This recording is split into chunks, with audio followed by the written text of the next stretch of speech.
Halo semuanya, perkenalkan saya sebagai moderator dari kelompok 2. Di sini kami akan mempresentasikan hasil diskusi kelompok kami, yaitu analisis SWOT terhadap Undang-Undang Nomor 22 Tahun 1999 tentang pemerintahan daerah. Dalam presentasi ini, kami akan membahas kekuatan, kelemahan, peluang, dan ancaman dari penerapan undang-undang tersebut terhadap sistem otonomi daerah di Indonesia. Langsung saja, mari kita simak penjelasan dari para pemateri. Baik, kita masuk pada bagian pendahuluan. Lahirnya Undang-Undang Nomor 22 Tahun 1999 tentang pemerintahan daerah merupakan salah satu tonggak penting dalam sejarah ketatanegaraan Indonesia, khususnya dalam proses transisi dari sistem pemerintahan yang sentralistik menuju sistem pemerintahan yang desentralistik. Undang-undang ini lahir pada masa awal reformasi sebagai respon terhadap tuntutan perubahan yang mengemukakan setelah runtuhnya rezim Orde Baru pada tahun 1998. Tujuan utama dari lahirnya undang-undang ini adalah untuk mewujudkan tata kelola pemerintahan yang lebih demokratis, transparan, dan bertanggung jawab, sekaligus mendorong terbentuknya pemerintahan daerah yang mampu menjadi motor penggerak pembangunan nasional dari bawah. Baik, selanjutnya, undang-undang ini juga mengubah pola hubungan kekuasaan antara pemerintah pusat dan daerah dengan membatasi kewenangan pusat pada 5 bidang utama: politik luar negeri, pertahanan dan keamanan, justisi, moneter dan fiskal nasional, serta agama. Sementara urusan lainnya diserahkan kepada daerah sesuai prinsip otonomi nyata dan bertanggung jawab. Dengan demikian, lahirnya Undang-Undang Nomor 22 Tahun 1999 menjadi simbol reformasi pemerintah dan pengakuan hak daerah untuk mandiri dalam kerangka NKRI. Meski menghadapi tantangan seperti keterbatasan sumber daya manusia, ketimpangan fiskal, dan lemahnya pengawasan, Undang-undang ini tetap menjadi dasar penting bagi pengembangan sistem otonomi daerah melalui Undang-Undang Nomor 32 Tahun 2004 dan Undang-Undang Nomor 23 Tahun 2001. Baik, yang berikut kita masuk pada uraian teoritis. Yang pertama, konsep analisis SWOT. Analisis SWOT merupakan salah satu metode strategis yang banyak digunakan dalam kajian kebijakan publik, manajemen maupun administrasi pemerintahan untuk menilai secara komprehensif faktor-faktor internal dan eksternal yang memengaruhi keberhasilan suatu kebijakan atau program. SWOT merupakan singkatan dari strengths atau kekuatan, weakness atau kelemahan, opportunities atau peluang, dan threats atau ancaman. Secara konseptual, unsur SWOT mencakup yang pertama kekuatan, faktor internal yang menjadi keunggulan seperti dukungan regulasi, kapasitas kelembagaan, partisipasi masyarakat, dan potensi ekonomi lokal. Yang kedua, kelemahan. Faktor internal yang menghambat seperti keterbatasan SDM, lemahnya koordinasi, dan rendahnya kualitas pelayanan publik. Yang ketiga, peluang. Faktor eksternal yang mendukung keberhasilan seperti kondisi sosial politik, kemajuan teknologi, dukungan masyarakat, dan kerjasama lintas sektor. Yang keempat, ancaman. Faktor eksternal yang menghambat seperti ketidakstabilan politik, korupsi, rendahnya kepercayaan publik, serta perubahan ekonomi dan hukum yang tidak mendukung. Baik, masuk pada yang kedua, konsep otonomi daerah. Secara etimologis, istilah otonomi berasal dari bahasa Yunani, yaitu autos, yang berarti sendiri, dan nomos, yang berarti aturan atau hukum. Dengan demikian, otonomi dapat diartikan sebagai kewenangan untuk mengatur dan mengurus urusannya sendiri tanpa campur tangan langsung dari pihak luar. Menurut Undang-Undang Nomor 23 Tahun 2014 tentang pemerintahan daerah, otonomi daerah didefinisikan sebagai hak, wewenang, dan kewajiban daerah otonom untuk mengatur dan mengurus sendiri urusan pemerintahan dan kepentingan masyarakat setempat sesuai dengan peraturan perundang-undangan.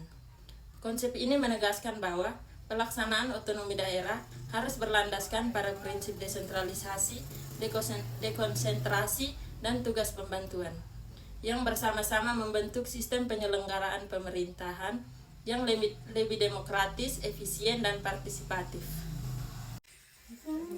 Baik, kita masuk pada analisis SWOT Undang-Undang Nomor 22 Tahun 1999. Yang pertama, strengths atau kekuatan. 1. Memberikan otonomi luas bagi daerah dalam mengatur urusan pemerintahan sendiri. 2. Meningkatkan demokratisasi dan partisipasi masyarakat di tingkat lokal. 3. Memperkuat posisi DPRD sebagai lembaga legislatif daerah yang berfungsi mengawasi kepala daerah. 4. Memberikan peluang percepatan pembangunan berbasis potensi lokal. 5. Menjadi simbol keberhasilan awal reformasi birokrasi dan desentralisasi. Yang berikut ada weakness atau kelemahan. Yang pertama, kepastian kelembagaan di banyak daerah masih rendah. Yang kedua, terjadi konflik kepentingan antara kepala daerah dan DPRD karena mekanisme pertanggungjawaban. Yang ketiga, lemahnya sistem kontrol dari pusat menyebabkan penyimpangan anggaran daerah. Yang keempat, ketimpangan fiskal antar daerah menimbulkan kesenjangan pelayanan publik.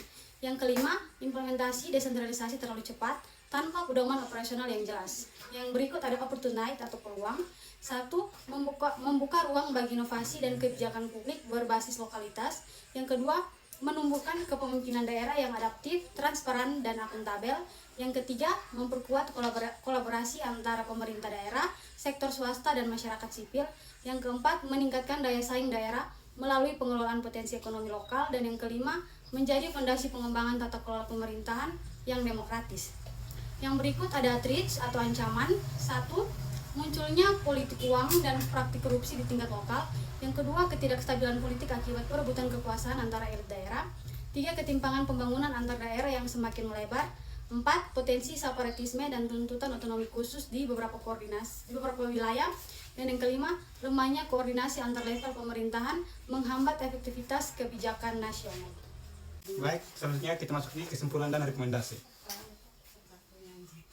Berdasarkan hasil analisis SWOT terhadap Undang-Undang Nomor 22 Tahun 1999 tentang pemerintahan daerah, dapat disimpulkan bahwa undang-undang ini merupakan tongakan awal perubahan paradigma pemerintahan Indonesia dari sistem yang sentralistik menuju sistem yang desentralistik dan demokratis. Undang-Undang Nomor 22 Tahun 1999 membawa perubahan mendasar dalam hubungan antara pemerintah pusat dan daerah dengan memberikan kewenangan luas kepada daerah untuk mengatur dan mengurus rumah tangganya sendiri sesuai dengan prinsip otonomi nyata dan bertanggung jawab secara keseluruhan.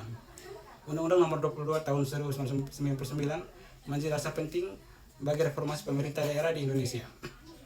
Meskipun dalam praktiknya perlu dilakukan penyempurnaan untuk menjawab berbagai permasalahan implementasi perubahan arah kebijakan otonomi daerah yang kemudian diwujudkan melalui Undang-Undang Nomor 32 Tahun 2004 dan Undang-Undang Nomor 23 Tahun 2014 merupakan bentuk evaluasi dan penyelesaian agar sistem pemerintahan daerah dapat berjalan lebih efektif, efisien, dan seimbang antara pusat dan daerah.